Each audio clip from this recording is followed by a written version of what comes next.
Alright guys, I'm back. Welcome to part 2 of the video. I want to just start this video out real quick with a note specifically for Defarnicus, but to anybody else. In the break, in between making these videos, I went and made me a turkey spam sandwich.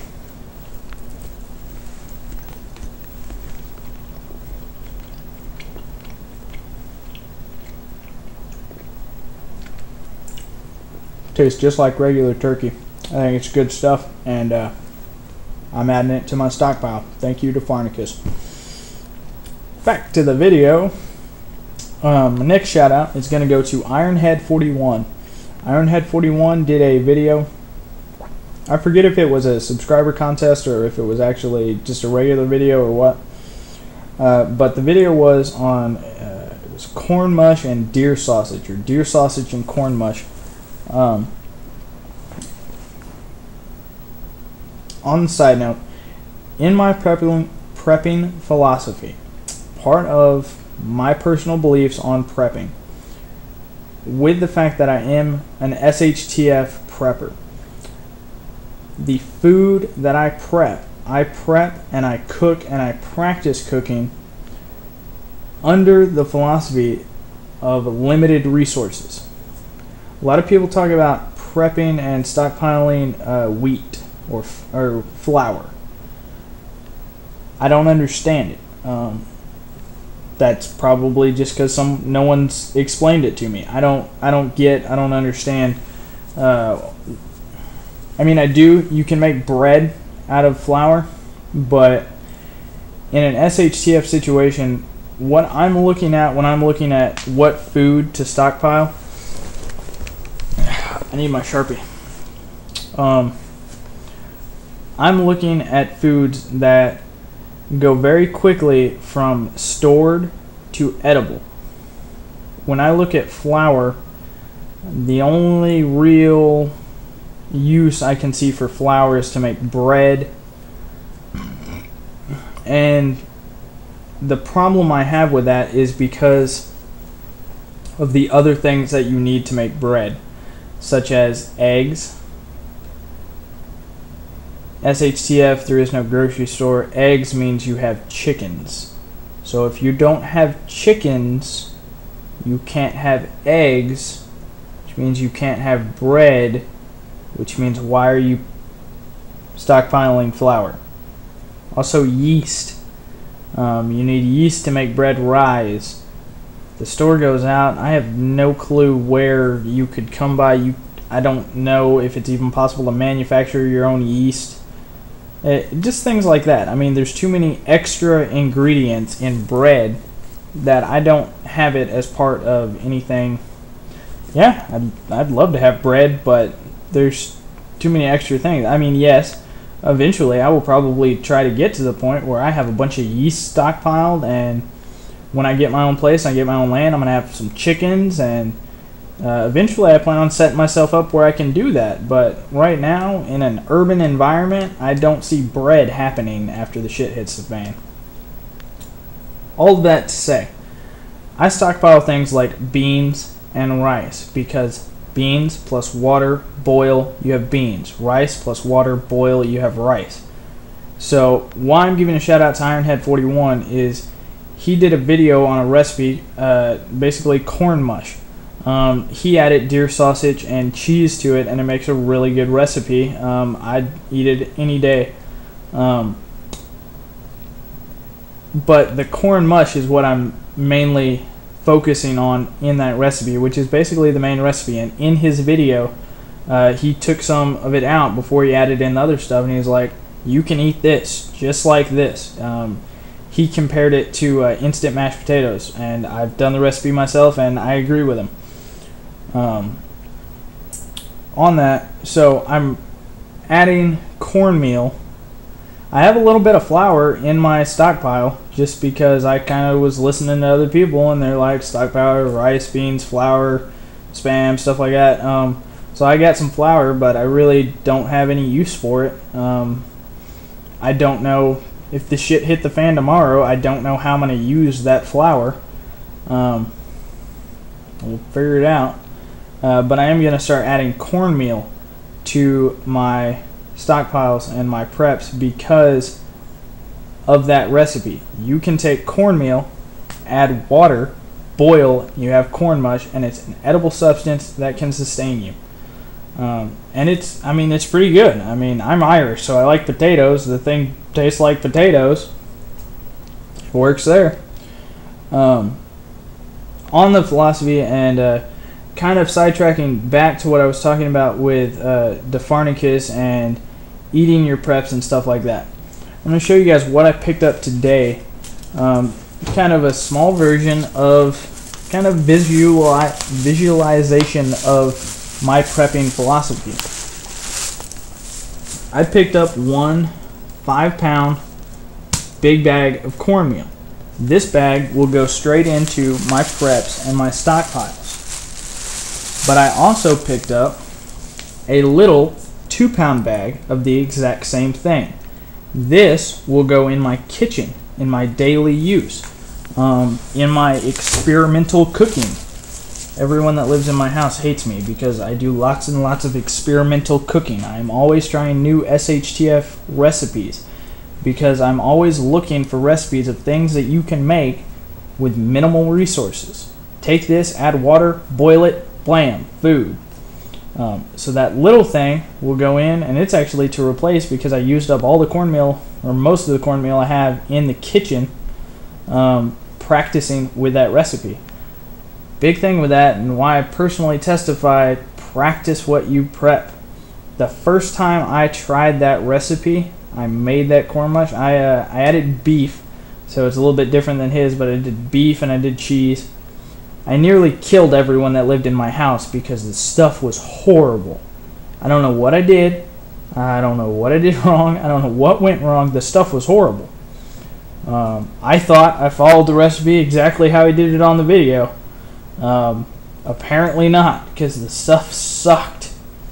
And if I had stockpiled the food and then SHTF had happened, and we're in a hectic situation where I need to feed people and I need to get them some food so they can go back to their job, that would have been a big problem if dinner for everyone in my militia was inedible. That can't happen. So that's why I practice. And it took me 2 or 3 times making that recipe, tweaking it, learning what I'm doing wrong, fixing things, and now I've got it down good. And I tell you what, I can make me some mean corn mush. Stuff's good. I got my buddy just moved into an apartment. I made some over, looked like Susie Homemaker, walking out in my, I don't know what I was wearing, probably all black, had my militia hat on, carrying my little Susie Maker casserole warmer thing. Took it over to my buddy's house. We ate that stuff, and he was like begging me for all the leftovers, and he's been eating on that for a few days. So I got it down good now, but it took practice. And every recipe, the first time I started experimenting with Spam, it took me, that was harder. It took me a good 4 or 5 times to get down a really good way of cooking Spam that I really liked. Speaking about that, Spam sandwich. But, so, practice what you prep. I mean, you don't have to. You don't have to listen to me. You don't have to listen to anybody. When the shit hits the fan and you don't know how to cook, not my problem. I think we're done with cornmeal. I really like that recipe, and Ironhead, I hope you watch this. I'll probably send you a PM with this video and maybe a time, like skip to here. A really good recipe. I really liked it. Next thing up, I went to Walmart today. I gotta hurry up. I got like 5 minutes. And I was picking up a bunch of stuff. But another thing I picked up, if you're a long-time subscriber or if you've gone back and watched some of my older videos, I built a wood stove. It's not completely done yet. It's still got a lot of work to do. I'm thinking about completely redoing it. But I built a wood stove, and one of the problems with it is the paint. I had it outdoors. You heat it up, the paint melts off, and then it gets wet, and then it rusts. So one thing I picked up today was this Rust-Oleum high heat. It's like resist heat up to 1,200 degrees. And on the back it specifically says like grills, wood stoves, radiators, fire pits. So I picked that up, and then I just picked me up a little hand spray thing that clips on the top of the spray gun. These things save your fingers. Pretty cheap. So I picked that up. So I might be doing some videos as I finish up that wood stove project. And just get that out of the way. And last up, just some rambling on Walmart and kind of my prepping philosophy as we close up this video. I'm big into, when you go to Walmart, this is what I do. This is just take it as it is and take what you use and ditch the rest. But how I do my prepping is I go to Walmart and I go for one thing and I end up picking up, I just pick up a little thing here and there. I went to Walmart today, got me 7 pounds of cornmeal, 2 pounds of salt, got me a water container, some paint to finish up my wood stove, just little stuff here and there. Picked me up 2 things of Spam, picked up the 1 turkey because I wanted to experiment with that. And that's one thing, I like picking things up in pairs. If you pick something up for your preps, pick up a little thing too for your kitchen. Try to keep whatever you're prepping, just kind of implement it in your daily diet. If you've got 10 cases of Spam and you've never eaten Spam before, buy a can or 2 every once in a while and make yourself a Spam sandwich. Just if you prep a lot of cornmeal, make yourself some corn mush. This stuff's good. If you've got 1,000 pounds of rice and beans sitting in your cellar, well, maybe you ought to eat rice and beans every once in a while. Just throw the stuff in there. So that's a big thing. Like, I got the big thing of cornmeal for my stockpile and the little thing for my kitchen. With the Spam, I got the turkey Spam for my kitchen to experiment with, and I picked up 1 thing of Spam that this is going to go straight into my stockpile.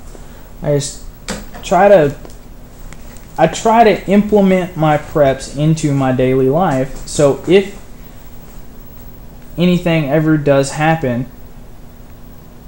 I'm not going to have that shock to my system, because I will have already been eating a lot of this stuff on a daily basis. Another thing, people have a lot of ammo storage. If you're one of those people out there that has guns and has 1 or 2 boxes of ammo, I cannot stress enough, get ammo. You know what? It's great if you have a house full of food, you have a basement, and you have $10,000 worth of prepped food, and you have an entire room that's just shelves with food. You know what? One guy comes with more bullets than you do, and that's not your food anymore.